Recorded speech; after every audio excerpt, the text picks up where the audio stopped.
तभी हमें डुआन की शक्ल दिखाई जाती है और डुआन सोचता है कि ये कैसे हो सकता है? ये यहाँ पे कैसे आ सकता है? ये यहाँ पे नहीं आ सकता। ये तो मिनचूल है। ये सब कैसे पॉसिबल हो सकता है? ये तो पॉसिबल ही नहीं है कि ये यहाँ पे आ जाए। तभी वो अपनी पुराने फ्लैशबैक में चला जाता है, जब म्यूचुअल उसे तंग किया करता था। तभी उसे अनाउंसमेंट होती है कि ये बेसमेंट का पहला बॉस है और इसे प्रोग्राम ने यहाँ पे बनाया हुआ है। तब डुआन बोलता तब तो कोई बात नहीं, तब तो मैं इसे ज़रूर ही हरा दूंगा बहुत जल्दी ही। तभी उसे एक और विंडो शो होती है और उसे बताया जाता है कि इसके लिए आपकी पेनल्टी ऑन हो गई है और इस पेनल्टी के आपकी वजह से सारे स्किल्स आपके रुक गए हैं। तब डुआन सोचता है ये तो बहुत ज़्यादा हार्ड होते जा रहा है। तब भी लेकिन डुआन को इस चीज़ की खुशी रहती है कि उसके फिजिकल एट्रीब्यूट्स जितने थे उतने ही हैं। तब तो इसे वो जरूरी हरा देगा बड़े आराम से। लेकिन डुआन की खुशी ज़्यादा देर नहीं टिकती। तब भी उसके म्यूचुअल अटैक करने लगता है और डुआन को ये देख के बहुत ज़्यादा वो होता है कि म्यूचुअल को वो मार नहीं पा रहा है और उल्टा म्यूचुअल ही उसे पीटे जा रहा है।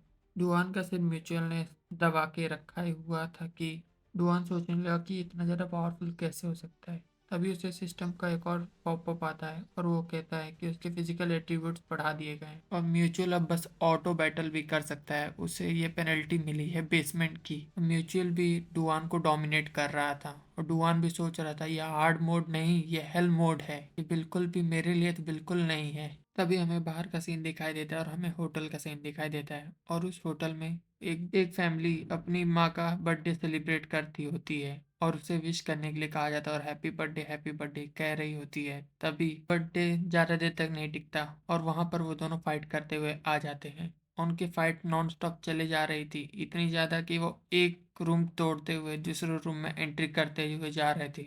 तभी वो पहला वाला उससे कहता है कि मैं भूल गया था तुम कैसे लड़ाई करते हो और मुझे याद आ रहा है, इसलिए मैं तुमसे सॉरी कहना चाहता हूँ। लेकिन ये सुनते ही बोलता है मुझे तो लगता है गूज बम्स आने लगे हैं, हमें इनसे माफ़ी मांगनी चाहिए क्योंकि हमने इनका डिनर टाइम फैमिली टाइम हमने इनका बर्बाद कर दिया।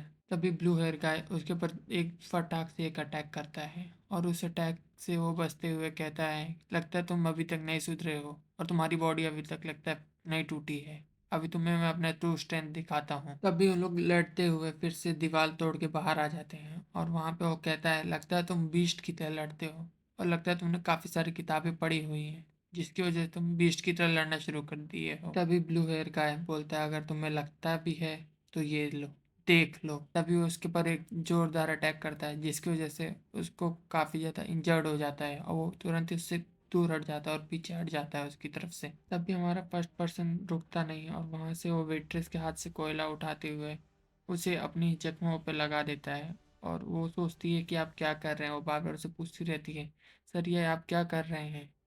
तभी मीटिंग हॉल के अंदर में सब लोग जहाँ पे बैठे होते हैं और वो उन लोग पूछते हैं कि यहाँ पे लगता है कुछ तो हुआ है। तभी हमें बेसमेंट का सीन फिर दिखाई देता है और वहाँ पे हमें डुआन की बैटल का फिर से सीन दिखाई देता है और वो बोलता है कि हेल मोड फिर से आ गया मुझे चैलेंज करने के लिए। तभी डुआन कुछ पंच खाने के बाद उसे भी जल्दी से एक किक मारता है और उसे बहुत ज़्यादा ऊपर उड़ा देता है। तभी हमें डुआन का फिर से पास दिखाई देता है और उसमें वो बंदा उसे मोटिवेशन के नाम पे मारा करता था।